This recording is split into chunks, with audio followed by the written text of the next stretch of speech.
Suppose कीजिए कि एक पॉन्ड है, पानी का तालाब है जिसमें काफ़ी छोटी छोटी मछलियां हैं और उनमें दो बड़ी मछलियां हैं जो जब चाहे जिसको चाहे खा सकती हैं, चाहे छोटी मछलियों को या कुछ और। मतलब ये दो बड़ी मछलियां एक तरह से ऑनर है, लीडर है इस पॉन्ड की।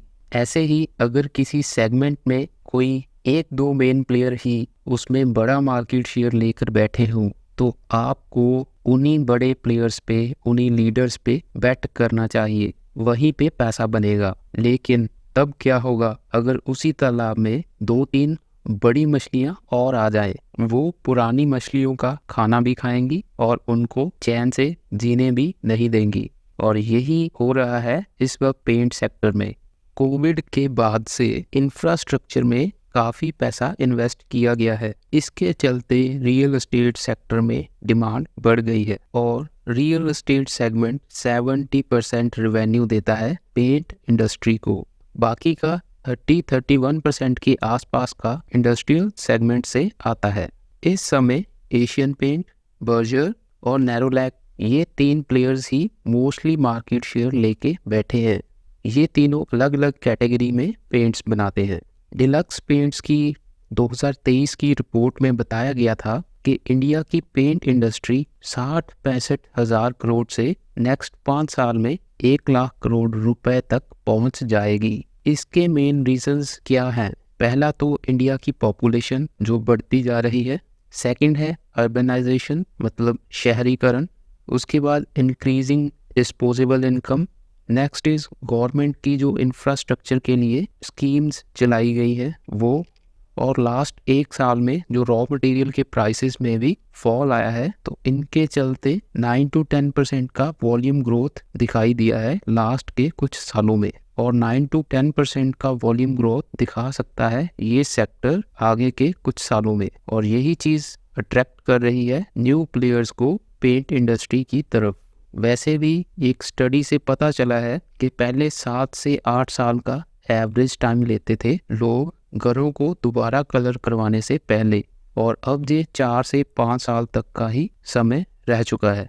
मतलब 4 साल 5 साल में एक बार लोग रीपेंट करवा लेते हैं। तो अब ग्रासिम इंडस्ट्रीज, अल्ट्राटेक सीमेंट भी है इनके पास, JSW ग्रुप से JSW पेंट्स और फेविकोल बनाने वाली कंपनी पिडिलाइट इंडस्ट्रीज। इसके बाद JK सीमेंट्स और पाइप्स एंड फिटिंग बनाने वाली कंपनी एस्ट्रल। ये कंपनीज भी आ गई हैं पेंट सेक्टर में। किसी छोटे मोटे प्लेयर्स के आने से तो कोई दिक्कत नहीं होती, लेकिन ये दिग्गज हैं अपने सेगमेंट के, तो इनके पास पैसा भी काफ़ी है, एक्सपीरियंस भी है प्रोडक्ट्स का, और इनके पास वो डिस्ट्रीब्यूशन, वो डीलर्स तक अपना सामान पहुंचाने का रीच भी है। तो जैसे जियो के आने से इंटरनेट के प्राइसेस कम हो गए थे, वैसे ही अब इनकी एंट्री पेंट इंडस्ट्री को हिला सकती है। तो अब तक जो खुद की मर्जी से प्राइसेस जहाँ प्रॉफिट मार्जिन्स एंजॉय कर रहे थे पुराने प्लेयर्स, वो अब नहीं रहेगा। और न्यू प्लेयर्स पुराने प्लेयर्स का मार्केट शेयर भी खराब करेंगे। तो ये पूरी इंडस्ट्री का कायाकल्प हो जाएगा, जिसके चलते इसकी री रेटिंग होगी। और जो स्टॉक्स आज तक 70-80 की पी, मतलब हाई प्रीमियम पे ट्रेड हो रहे थे, वो अब औकात में आ रहे हैं। इन स्टॉक्स का पुराना पी देखो 70-80 का एवरेज था और अब 50 के नीचे भी आने लगे हैं। नेक्स्ट 2-3 साल बाद शायद पता चलेगा कि अब किसके पास कितना मार्केट शेयर बचा है, और तब उस हिसाब से फिर इनको बेहतर वैल्यूएशन मिले।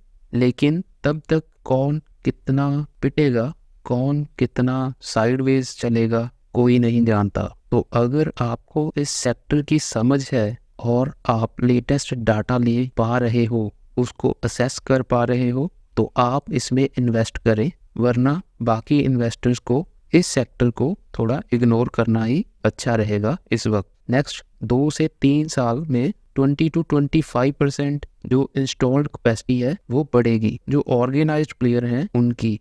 तो इनका खुद से ही कंपटीशन बढ़ेगा और कुछ नहीं।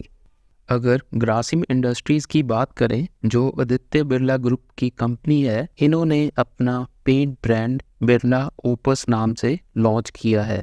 ये कंपनी 6 प्लांट्स लगाएगी जिसमें से 3 ऑलरेडी लगा चुके हैं ये, बाकी 3 भी जल्द ही देखने मिलेंगे।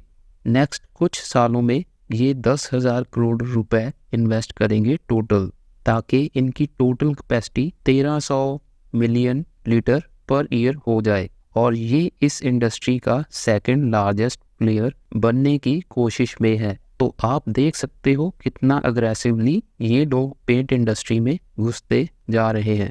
पहले भी बहुत सी कंपनीज ने पेंट इंडस्ट्री में एंटर होने की कोशिश की, बट कभी कोई खास इम्पैक्ट नहीं डाल पाया पुराने प्लेयर्स पे। तो इस बार क्या अलग है, जो मेन पॉइंट है उनमें पहला है कि डीप पॉकेट्स हैं इनके पास। 10,000 करोड़ की इनिशियल इन्वेस्टमेंट बहुत बड़ी बात है, ये इम्पैक्ट डाल सकता है। सेकंड जो पॉइंट है वो है डिस्ट्रीब्यूशन। जितना बेहतर डिस्ट्रीब्यूशन उतनी ज़्यादा रीच मिलेगी कंपनी को। तो ग्रासिम को ये काम ज़ीरो से शुरू करने की ज़रूरत नहीं है, उनकी Birla white putty already market में है, एक अच्छा नेटवर्क है डीलर्स का, ये लोग उसी के थ्रू अपना पेंट भी आराम से बेच सकते हैं। तो इनके लिए ग्रोथ भी फास्ट रहेगी, पैसे भी हैं, डिस्ट्रीब्यूशन भी है। लेकिन अगर हम देखें तो आजकल पेंट में बहुत ज़्यादा वैरायटी जहाँ शेड्स मिलते हैं, लेकिन इतने कलर्स के अगर पेंट के कंटेनर्स बनाकर स्टोर करने पड़े तो बहुत ज़्यादा स्टोरेज कैपेसिटी चाहिए। तो इसका सोल्यूशन है टिंटिंग मशीन। ये बेसिक कलर्स को मिक्स करके कोई भी शेड बना सकती है। एशियन पेंट इसके लिए काफ़ी फेमस है, तो ग्रासिम ने तो टिंटिंग मशीन भी अपनी बना ली और ये एशियन पेंट्स की मशीन से काफ़ी छोटे साइज़ की है। इसका साइज़ 40% कम है एशियन पेंट्स की मशीन से। तो ये छोटे दुकान वाले भी आसानी से इसको लगा पाएंगे और ग्रासिम्स ये मशीन्स स्टार्टिंग में अपने डीलर्स को फ्री में देगा। तो इन पॉइंट से लगता है ग्रासिम्स काफ़ी तैयारी करके इस बार मैदान में आया है। तो इस नए कंपटीशन से बचने के लिए पुराने प्लेयर्स क्या कर रहे हैं, तो एशियन पेंट्स, बर्जर और नैरोलैक भी अपनी कैपेसिटीज बढ़ा रहे हैं खुद का मार्केट शेयर डिफेंड करने के लिए, और ये है इनकी डिटेल्स। तो आई होप कि आपको ओवरऑल क्या सिचुएशन है इस पेंट इंडस्ट्री में वो समझ आया होगा। इस वक्त जिस कंपनी को फ़ायदा होता दिखाई दे रहा है वो सिर्फ और सिर्फ ग्रासिम्स है, और ये लिस्टेड प्लेयर भी है और ये लगातार न्यू हाइज टच करता जा रहा है। तो आज के टाइम पे पेंट इंडस्ट्री में सिर्फ यही एक शेयर है जो आपको बाय करना चाहिए अगर आप बाय करना चाहते हो। दूसरा एक और स्टॉक है जिसको इस कंपटीशन से काफ़ी ज़्यादा फ़ायदा होगा, लेकिन एक हिंट दे देता हूँ कि वो कंपनी पेंट नहीं बनाती। चलिए एक हिंट और दे देता हूँ कि वो कंपनी पैकेजिंग में है। अब वो कौन सी कंपनी है वो आप कमेंट सेक्शन में बताइएगा। So that's it for today. Thank you for watching.